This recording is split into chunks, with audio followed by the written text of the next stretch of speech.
एने ओने टाइम ना बीतई ह,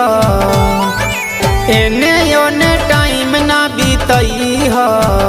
शिवजी के गुरु बनई ह, चर्चा में दिलावा लगई ह,